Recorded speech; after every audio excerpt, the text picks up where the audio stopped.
All right, good afternoon, everybody. I'm glad that all of you turned out here on this warm afternoon. When we planned this a couple of weeks ago, we didn't know it was going to be 99 degrees and the wind blowing 30 miles an hour. But this is a very exciting day for us here at the Fargo Fire Department. Many of us have been waiting for this for a very long time. I want to thank Mayor Mahoney, Deputy Mayor Preston, Commissioner Kolpak, Commissioner Pepcorn, and Commissioner Strand for their support in funding this great investment in our community safety. I also want to take a moment to thank the members of our design team from the Fargo Fire Department, Division Chief Tim Binford, Battalion Chief Chris Rasmussen, Battalion Chief Brad Bassett, Captains Jason Mellish and Dan Sen, and firefighters Robert Dara, Justin Martin, and Kirk Peterson for all of their work in the design team. They did a lot of work. We had several meetings, and we didn't get all their ideas in, but we got a lot of them in, and we're really thankful for that. I also want to say thanks to the rest of the Fargo Fire Department, even though you weren't on the committee, the support and the input that you provided to the committee to make sure that we're building a station that's going to be functional and work well into the future. I also want to thank Alan Dostert, our architect, and his phenomenal team at EAPC for all their diligent work and dedication to this project. And then finally, I want to thank the citizens of Fargo. We're building and spending your money on this building. It's an investment in your safety in our community, and we've put a great amount of time, and I want to assure you that we are going to spend your dollars wisely. We are going to have a functional building that's going to serve our community well into the future. So by building this station, we're going to decrease our response times in this area called Planning Zone 8. This will result in better service to all of the citizens that live here in this area. Planning Zone 8, for those of you who don't know, is basically the Rose Coulee south, bounded by about 42nd Street on the west and the Red River on the east. In the past 5 years in this planning zone, there's been approximately 1,897 calls for service. The response time that we measure is at the 90th percentile, and we respond to 90% of all those calls in 10 minutes and 46 seconds. And that's not acceptable by our standards. Our goal is to respond to every emergency in every planning zone in 6 minutes and 20 seconds or less. 90% of the time. So this station and this investment is going to help us reach that goal. So just to give a little perspective on what that means, this area is currently served by Fire Station 2 with a number of our Station 2 crew is here today. It's located at 3020 25th Street South, and from Station 2 to Davies High School is 4 miles and is approximately an 8-minute response, just driving time to get from Station 2 to there. By building this station here, we're looking at 1.5 miles to get to Davies High School, and we should be able to reach there in 3 to 4 minutes.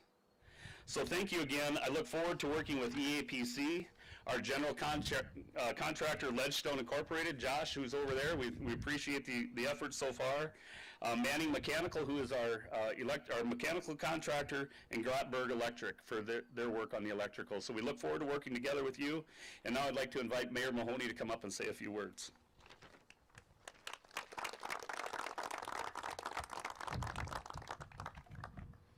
Well, first of all, I'd like us all to give a round of applause to our firefighters, as once again we're expanding and increasing our service to the community, and we'll be able to serve our homeowners that live in this area and feel safe from fires.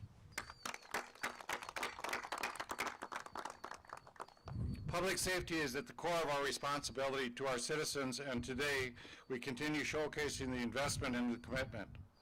I have 3 main themes to share today, which break ground at Fire Station number 8. Responsive.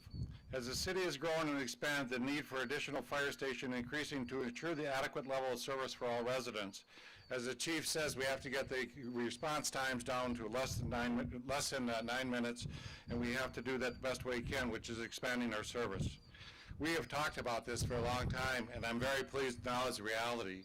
The other thing I think you'll see in this fire station is a modern fire station that hits the needs of the community at this time, and also will showcase the ability for our firefighters to adapt to times and come up with a great looking fire station. Economical, investing in infrastructure can and does stimulate economic growth and development by creating jobs, improving property values in the surrounding area, and increasing development in the south side of Fargo. This will truly help us in the community to grow our community. Also increase safety. The station will reduce response times in South Fargo by placing resources in areas of demand. I especially like to see 64 interchange here, that we have increased the ability to get to east-west in our community, and that truly helps us become more responsive as a department. Finally, I sincerely wanted to thank and congratulate Chief Dirksen and everybody at the Fargo Fire at this exciting day. Chief Dirksen has been working on this for a long time, and he's tired of the mayor constantly saying, "Steve, when are we going to have fire station number 8? So you've come through for me, and I'm finally going to do a groundbreaking.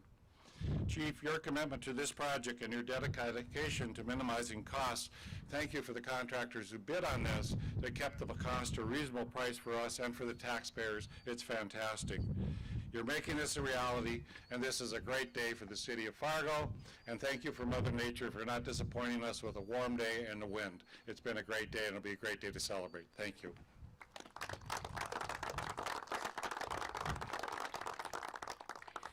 Good afternoon. As the City Commissioner Liaison to the Fargo Fire Department, today is very important and meaningful to me. Being able to respond to our residents, especially in their times of emergency, is a duty that we are all sworn to uphold, and it's one that we all take very seriously. The new Fargo Fire Station number 8 will provide better resources and equipment to our firefighters and allow us to respond to emergencies more efficiently and safely. Fire Station number 8 will feature positive pressure gear storage and a decontamination area to bolster the safety features available to our team. It will be equipped with the latest technology and equipment and improving the overall efficiency and effectiveness of the fire department operations. The facility will cost about $5.3 million, and when staffed will require 15 firefighters to operate. To begin, we're planning 3 to 4 firefighters to work here every day, but it's designed to grow to up to 4 additional firefighters and a battalion chief in the near future. To hire the best, you need to build the best. I'm proud of this plan and believe it will help us recruit and retain the next generations of firefighters for decades to come. In closing, being future-focused, responsive, and proactive are keys to remaining the regional leader, and I'm so excited for what's to come. Thank you for all coming today, and together let's keep working towards a better, more efficient, and more responsive Fargo for all. Thank you.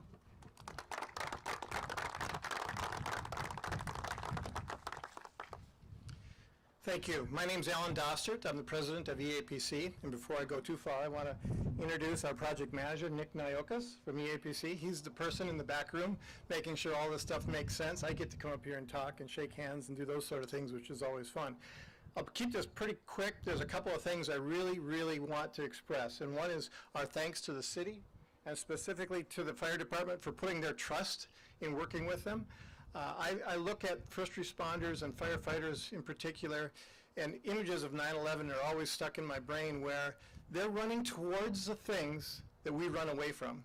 And to me, that's quite a task and that's quite a responsibility. So we take our responsibility to work on their home where they work and live during their shifts very serious and try to make that as safe as we possibly can. So once again, thank you for the kind comments, Chief, and let's break some ground.